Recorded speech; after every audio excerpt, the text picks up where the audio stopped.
کچھ دن پہلے کی بات ہے، میری مسز کھانا پکا رہی تھیں تو ان کو آگ لگ گئی، ان کے یہاں سے بال جل گئے اور سامنے یہاں جو کپڑے تھے ان کو آگ لگ گئی، یہاں کالر جو تھے ان کو بھی آگ لگ گئی۔ لیکن آگ جو ہے، مجھے کیونکہ پتہ ہے کہ آگ کیا ہوتی ہے،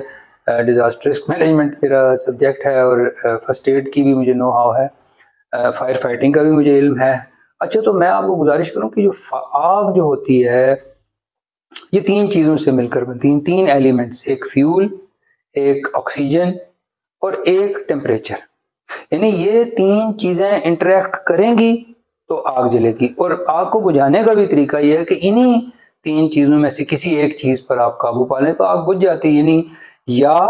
آپ یوں کریں کہ جو فیول کی سپلائی بند کر دیں، جس کو ہم کہتے ہیں سٹارویشن، کہتے ہیں نا کہ فلاں آدمی ہی سٹاروڈ ٹو ڈیتھ، یعنی بھوک سے مر گیا، تو یعنی اس کو جو ایندھن کیونکہ اس آگ کا کھانا ہوتا ہے، سو آپ اسے بند کر دیں تو آگ بجھ جائے گی۔ یا دوسرا طریقہ کیا ہے، اسمادرنگ، یعنی کہ آپ اس کو اردو میں ہم کہتے ہیں کہ گلا گھونٹنا، یعنی دم گھونٹ دینا۔ تو اس میں اسمادرنگ کا مطلب کیا ہے کہ آپ جو ہے وہ آکسیجن کی سپلائی بند کر دیں، یعنی اگر آپ آکسیجن بند کر دیں گے تو بھی آگ بجھ جائے گی۔ اور تیسری چیز یہ ہے کہ آپ درجہ حرارت کو کم کر دیں تو اس سے بھی، یعنی کولنگ آپ کریں تو اس سے بھی آگ بجھ جائے گی۔ تو اچھا، اب اس میں یوزلی یہ ہوتا ہے کہ جب آگ لگ جائے تو ہم یہ کہتے ہیں کہ جو سٹاپ، ڈراپ اینڈ رول، یعنی آپ لیٹ جائیں نیچے جب آپ کو آگ لگی ہو، اور ایک کلاک وائز آپ چکر یوں کر کے رول کریں زمین کے اوپر کلاک وائز، اور ایک اینٹی کلاک وائز آپ رول کریں، تو اس سے آگ جو ہے وہ بجھ جاتی ہے۔ کمبل بھی جب ہم، کیونکہ وہ جو آپ زمین کے ساتھ آپ کی جہاں پہ آگ لگی ہوگی وہ ٹچ ہوگا تو آکسیجن کی سپلائی بند ہوگی اور آگ جو وہ بجھ جائے گی۔ اسی طرح سے جو کمبل، گیلا کمبل ڈال دیتے ہیں اوپر، یا گیلا نہ بھی ہو جلدی میں تو ویسے بھی آپ اس کے اوپر ڈال سکتے ہیں، اس سے بھی آکسیجن کی سپلائی جو ہے وہ کم ہو جاتی ہے یا ختم ہو جاتی ہے، تو اس سے بھی آگ بجھ جاتی ہے۔ اچھا، اب اس وقت میں نے یہ دیکھا، ایک تو یہ کہ وہ ظاہر ہے گھبرا کے باہر کی طرف وہ بھاگیں، یعنی کچن سے باہر کی طرف مجھے آواز آئی کہ مجھے تو آگ لگ گئی ہے، تو باہر کی طرف وہ بھاگیں، تو آگے کے دروازے میں کھڑا تھا تو میں نے انہیں روک دیا، کیونکہ اگر وہ بھاگتی، جب آپ بھاگتے ہیں آکسیجن آپ کی سپلائی جو ہے وہ اور بڑھ جاتی ہے، ہوا میں تو آکسیجن ہوتی ہے، تو جب آپ گھبراہٹ میں، جب آپ کو آگ لگتی ہے آپ بھاگتے ہیں تو اس سے کیا ہوتا ہے کہ اور زیادہ آکسیجن آپ کی باڈی کو ملتی ہے اور آگ اور زیادہ بھڑک جاتی ہے۔ اور آگ ایک مرتبہ ڈیولپ ہو جائے، یعنی اگر بھڑک جائے تو پھر وہ فائر ایکسٹنگویشر سے بجھ نہیں سکتی۔ میں راستے میں کھڑا ہو گیا، میں نے ان کو، اس وقت مجھے یہ تھا کہ کیونکہ ابھی آگ ان کی جو ہلکی ہلکی لگی ہوئی تھی سامنے، تو میں نے ایک دم انہیں یوں کر کے اپنے گلے سے لگا لیا۔ اب جو میرا یہ باڈی ان کے ساتھ آگے سے ٹچ ہوئی تو اس سے آکسیجن کی سپلائی بند ہو گئی اور آگ بجھ گئی۔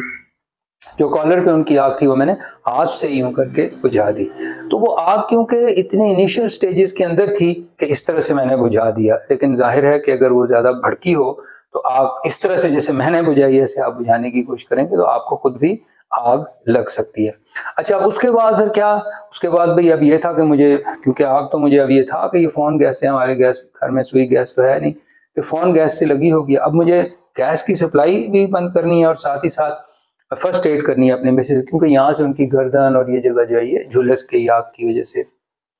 اور اگر اسے فرسٹ ایڈ بر وقت نہ کی جائے تو وہ اس میں بلسٹرز بن جاتے ہیں اور پانی والے دانے، اور پھر بعد میں ان کے اندر جو انفیکشن کا خطرہ ہوتا ہے۔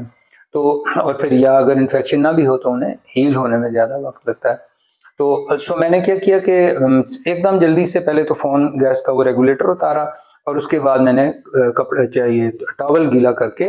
اپنی مسز کو دیا کہ آپ ہلکا ہلکا یوں کر کے اس کے اوپر لگاتی جائیں، اور پھر اس کے بعد میں نے گاڑی نکالی اور میں لے کے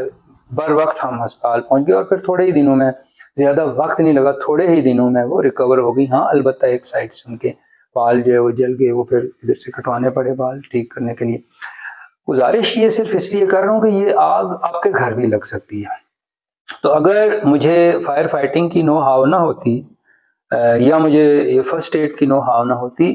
تو یہ بہت بڑا ایک حادثہ اس سے رونما ہو سکتا تھا۔ میں وہ پتیلی میں سے اس میں بالٹی میں پانی ڈال رہا تھا تو میرے ہاتھ پہ جو ہے وہ پانی گر گیا، کھولتا ہوا پانی اتنا گرم۔ تو اب میرے سڑک کراس کر کے سامنے جاؤ تو ہمارے وہاں میڈیکل سٹور تھا، لیکن میں اس طرف جانے کے بھی، کیونکہ جب تک میں وہاں بھاگ کے جاتا اس وقت تک میرے بلسٹرز بن جاتے۔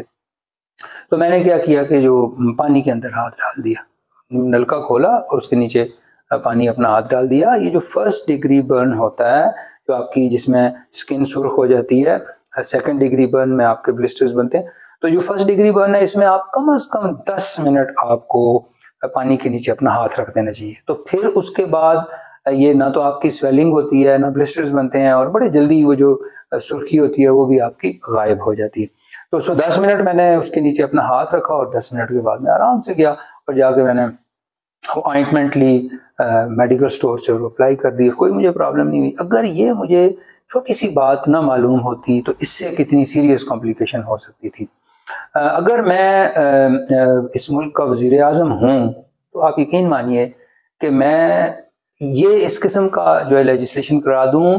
کہ کوئی بھی آدمی جسے فرسٹ ایڈ نہیں آتی یا فائر فائٹنگ نہیں آتی تو اس کو پڑھا لکھا تصور ہی نہ کیا جائے, اسے ان پڑھ لوگوں میں شمار کیا جائے. کیونکہ آج کل جس طرح کی دنیا کے اندر ہم رہ رہے ہیں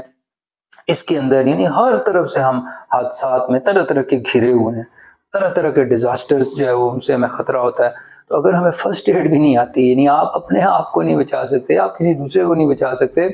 تو آپ کو ایجوکیٹڈ آدمی کیسے کنسیڈر کیا جا سکتا ہے. اچھا, یہ جو فائر فائٹنگ کی بات چلی تو میں ایک تو ضروری چیزیں آپ کو بتا دوں کہ عام طور پر ہم فائر ایکسٹنگوشر رکھتے ہیں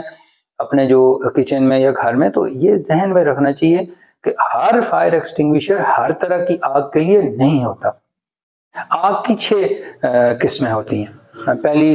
وہ آگ جو کمبسٹیبل سالڈز کے ساتھ لگتی ہے, یعنی جیسے کہ آپ کا ربڑ ہو گیا, جیسے آپ کی لکڑی ہو گئی, جیسے آپ کا کپڑا ہو گیا یا آپ کا کاغذ ہو گیا. اچھا, دوسری طرح کی آگ وہ ہوتی ہے جو فلیمیبل لیکوڈز کے ساتھ لگتی ہے, یا مثال کے طور پر آپ کا پٹرول ہو گیا یا آپ کا جو ڈیزل ہو گیا یا اس طرح کی کوئی چیز. اور تیسری طرح کی آگ وہ ہوتی ہے جو فلیمیبل گیسز سے لگتی ہے, یعنی جس میں یہ آپ کی فون گیس ہے یا سوئی گیس ہے وغیرہ. چوتھی طرح کی آگ وہ ہوتی ہے جو کمبسٹیبل میٹلز کے ساتھ لگتی ہے, جس میں آپ کی پوٹاشیم ہے, میگنیشیم ہے وغیرہ وغیرہ. اور پانچویں طرح کی آگ وہ ہوتی ہے جو الیکٹریفیکیشن کی وجہ سے لگتی ہے, یعنی جو بجلی کی وجہ سے آگ لگتی ہے. اور چھٹی طرح کی آگ وہ ہوتی ہے جو آپ کے کچن میں کوکنگ آئلز وغیرہ ہوتے ہیں ان سے لگتی ہے. تو ان تمام کی تمام قسمیں جو آگ کی ہیں ان کے لیے ہر فائر ایکسٹنگوشر ہر آگ کے اوپر اپلائی نہیں کیا جا سکتا. اب دیکھیے نا, فائر ایکسٹنگوشر کتنی قسموں کے ہوتے ہیں بھائی. ایک آپ کا جو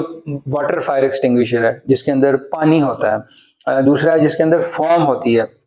تیسرا ہے جس کے اندر پاؤڈر ہوتا ہے, چوتھا ہے جس کے اندر کاربن ڈائی آکسائڈ ہوتی ہے, اور پانچواں ہے جس کے اندر ویٹ کیمیکلز ہوتے ہیں, اور چھٹا آپ کا جو بلینکٹ ہوتا ہے جو آپ مثال کے طور پر کچن میں آپ نے رکھا ہوا ہے تو آپ کے آگ لگ گئی تو آپ اس کے اوپر رکھ لیں گے تو وہ بھی آکسیجن کی سپلائی بند کر دے گا. یہ تمام کے تمام فائر ایکسٹنگوشرز وہی 3 طریقے کرتے ہیں جو میں نے آپ کو گزارش کی آگ بجھانے کے. لیکن اب اگر آپ جو واٹر فائر ایکسٹنگوشر ہے یعنی جس میں پانی ہوتا ہے جس فائر ایکسٹنگوشر میں, اگر آپ اس پہ جو بجلی والی آگ جو ہے اس کے اوپر یعنی الیکٹرک فائر جو ہے اس کے اوپر اگر آپ اپلائی کریں گے تو یہ آپ کو پتا ہونا چاہیے کہ پانی جو ہے وہ گڈ کنڈکٹر آف الیکٹریسٹی ہے, تو اس سے آپ کو کرنٹ لگ سکتا ہے. بالکل ایسے ہی جو کاربن ڈائی آکسائڈ والا جو ہے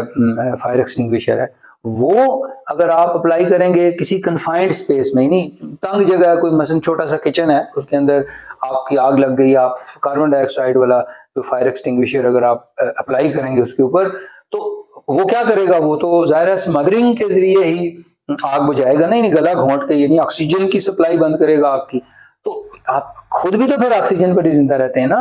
تو وہ جو کاربن ڈائی آکسائڈ آپ آگ کو بجھانے کے لیے استعمال کریں گے اس کی آکسیجن کی سپلائی, لیکن کیونکہ وہ چھوٹا ایریا ہوگا تو وہ آپ کا اپنا بھی دم گھٹ سکتا ہے. تو اس لیے اپنے گھر کے لیے جب آپ فائر ایکسٹنگوشر لیں تو جس سے وہ فائر ایکسٹنگوشر لیں گے یا کسی بھی فائر فائٹر سے پہلے پوچھ کے کہ بھائی ہمارے گھر میں کس کس طرح کی آگ لگ سکتی ہے تو اس کے لیے کون سا فائر ایکسٹنگوشر ہم رکھیں. تو مجھے یاد ہے کہ ہم جس وقت ہماری اسکول کالج کے زمانے کی بات ہے, اس زمانے میں تازہ جب اسکول میں پڑھتے تھے تو انہیں کچھ ہی عرصہ پہلے کی بات تھی, 71 کی جنگ ہوئی تھی, پھر اس سے پہلے 65 کی وار تھی, تو ان دنوں نیشنل کیڈٹ کور NCC جس کو کہتے تھے وہ شروع کیا گیا تھا.